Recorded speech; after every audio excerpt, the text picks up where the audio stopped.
एक नेता जो संसद में खुलकर सरकार के खिलाफ बोलता था, जिसकी स्पीचेस सोशल मीडिया पर वायरल होती थी, जिसे संसद से सस्पेंड तक कर दिया गया था। आज उसी नेता को लेकर सवाल उठ रहे हैं, क्या राजनीति में वफादारी सच में बची है? मैं बात कर रही हूँ राघव चड्ढा की, एक ऐसा चेहरा जिसे आम आदमी पार्टी की सबसे मजबूत युवा आवाजों में से गिना जाता था।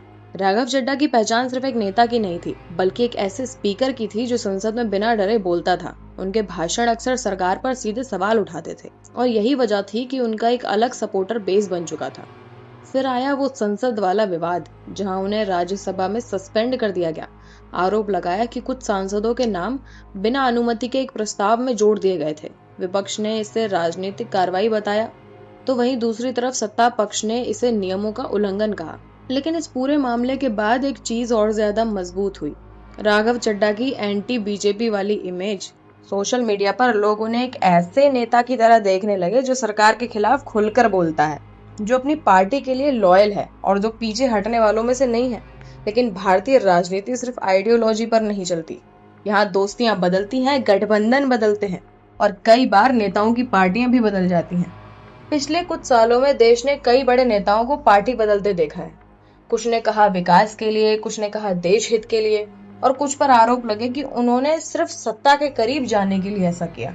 यही कारण है कि जब भी किसी बड़े नेता को लेकर र्यूमर्स उठते हैं तो जनता तुरंत रिएक्ट करती है। अब सवाल ये नहीं है कि कोई नेता पार्टी बदलेगा या नहीं, सवाल ये है कि राजनीति में लॉयल्टी की कीमत कितनी बची है। क्या आइडियोलॉजी सिर्फ चुनाव तक सीमित रह गई है? क्या नेताओं की सोच सच में बदलती है, या फिर राजनीति में सर्वाइवल सबसे बड़ी प्रायोरिटी बन चुका है? और शायद सबसे बड़ा सवाल, क्या जनता अब नेताओं पर पहले जैसा भरोसा करती भी है? क्योंकि जब कोई नेता सालों तक एक विचारधारा के खिलाफ बोलता है और फिर अचानक उसी दिशा में जाता दिखे, तो लोगों को शौक लगना तय है। हालांकि राघव चड्ढा को लेकर ऐसी कोई आधिकारिक पुष्टि नहीं हुई है, लेकिन सिर्फ र्यूमर्स ने ही एक बड़ी डिबेट शुरू कर दी है। और शायद यही भारतीय राजनीति की सबसे इंटरेस्टिंग चीज है। यहाँ कुछ भी परमानेंट नहीं होता, न दोस्ती, न दुश्मनी, और कई बार न आइडियोलॉजी। लेकिन आप क्या सोचते हो, राजनीति में लॉयल्टी सच में मायने रखती है, या फिर सत्ता के सामने सब बदल जाता है? कमेंट करके अपनी राय जरूर बताएं। मैं मिलती हूँ अगली रिपोर्ट में, तब तक के लिए जुड़े रहिए क्राइम लाइन्स इंडिया के साथ।